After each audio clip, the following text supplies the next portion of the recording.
Mama cover beam ever taking treat my days YMS.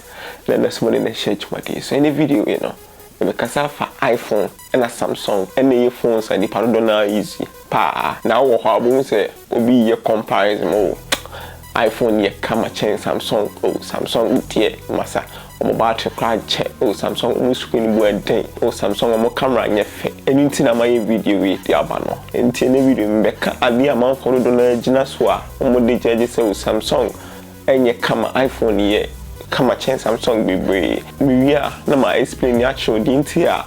Mujinaswa mode kasa na makano krebia dey ewu e dey acho wow video after video if you leave your comment na fatwo fan or your Samsung fan and an iPhone and an Infinix and an itel for phone bia na brand bia no leave fatwo comment section na can reason here or pesa phone asem.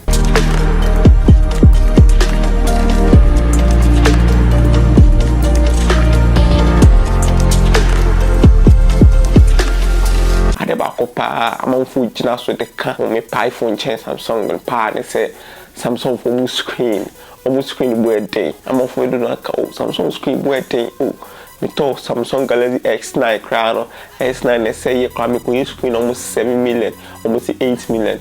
iPhone 6 crown and iPhone 7 crown screen commitment be 300 cities and now 200 cities. No crap pay one partner say iPhone the screens now man for the tablets and the one from here.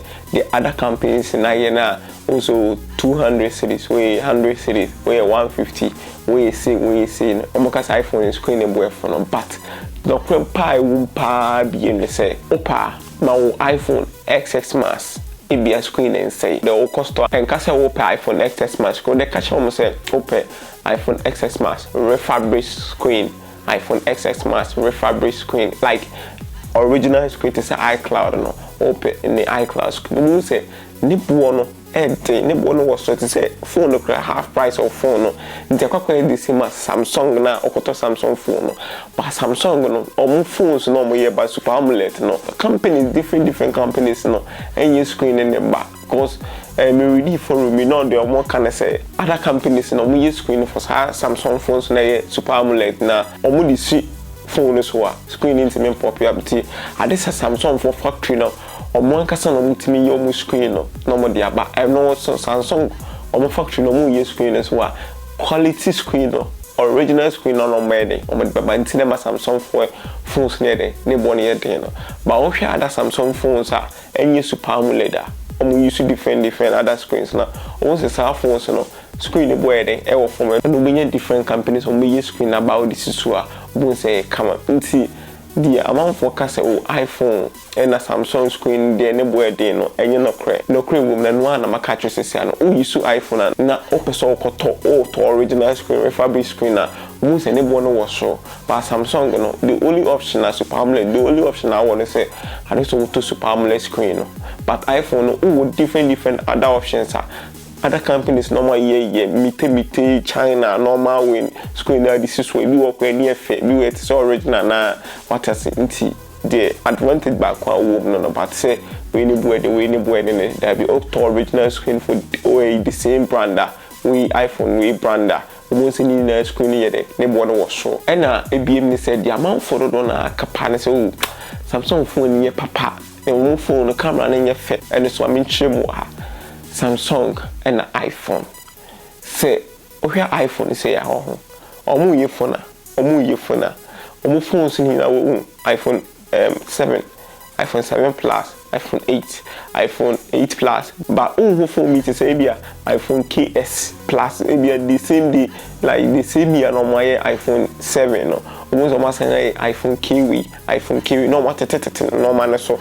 No what so say be iPhone we no man maybe a chipset and 7 now mo releasing the same year no o ma chipset ni bia A15 na as A12 na the o mo release the same year na o mo different name no ni bi o mo na chipset bi say bia CAF we but sa chipset no the performance need no the 7 now mo aye no mo atebo so aba iPhone 4 yes iPhone 4 release anything bia o mo choose your flagship phone mo say phones no mo ye no come on about na ne bonus so the bucho But over Samsung for omo different phones will be a bit miato e phones out to say oh phone in the battery no e wo so phone we dey be more performance be more battery be more camera to ba Samsung sa no be but you ni padodo na we say oh e be koto Samsung e be Samsung A10 Samsung A20 krana we say or the camera ne compare iPhone 8 and I say iPhone X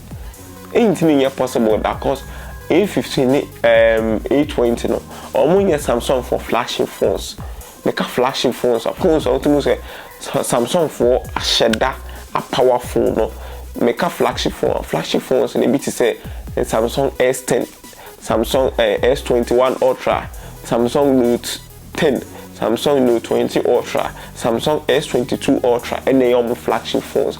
But all phones, bit say Samsung G, and no phones in the phones are Samsung form flagship phones. I can't say a budget phones, be omo ya baso be a bit but omo ya omo flagship phones na.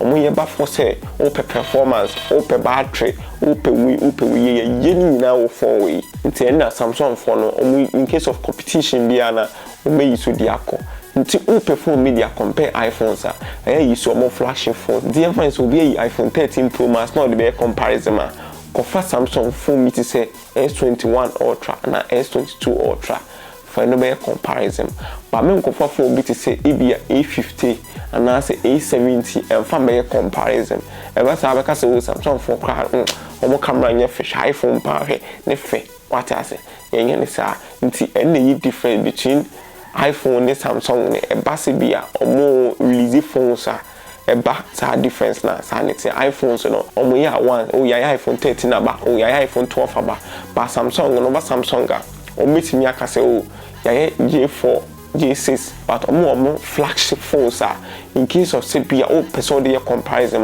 omo enna mabobo so Note 20 Note 20 Ultra and I say S22 Ultra na any omo flagship phones o person dey comparison for iPhones obetim e dey aye it's different back up aye egum no sa no ma wi amebobo so na enwa na ya na echi ni padodo na biom ka so Samsung crowd and papa oh Samsung wait to see Samsung and I make them actually see and the last one pan is called I didn't mean some way na me jina so there video and the last one pan say you find say Samsung for this a phone way Samsung for this a phone way Note 20 Ultra this a phone way you know Samsung for Sa 20 Ultra, you know. We beat him up to the same phone, Samsung Note 20 Ultra. A phone so yeah, and Casa Ubit to a store. Almost chipset in it 2 times. Back here Exynos, na back here Qualcomm. Na Qualcomm, no, according to Shemu and the reviews, you know. So to Samsung be at Note 20 Ultra we are. To Qualcomm, cause Qualcomm no, a performing good than Exynos no. But Nina see the same model, we the same price Nina the same, but Samsung phone or Exynos no, and issues be pretty. One, we use Exynos to say be a Note 20 Ultra now, phone Exynos, or phone hitting them, or phone hitting them, and mostly no phones we don't Africa for Samsung phones na yani use flagship phones no.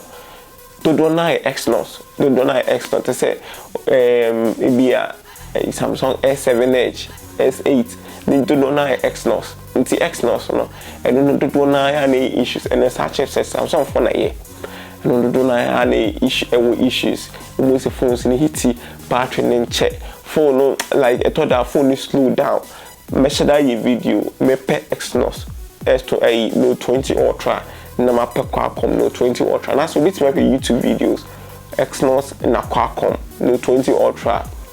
Be comparison we say phone is the same 2020 Ultra now it be faster than it be camera fetching it be because of chipset you know what has any performance you know nti and also mo fantom team and also ma mo dey comparison no dey comparison per Qualcomm for me comparison because Exynos no dey depend on engine or reason or different idea behind for Samsung and iPhone competition no you if to comment section no at the same time phone that we see na what can the open phone asem no you if to comment section no na here kind na you never reply any more suggestion you and say suggestion be anywhere you be react or comment section. Me the pass a video be boa be clear mind kakra. Follow Tech in Trio Facebook, YouTube, higher subscribe channel no. Me the videos be proud. Me the videos are here. We're gonna have ya we are there be unim. I didn't know yet.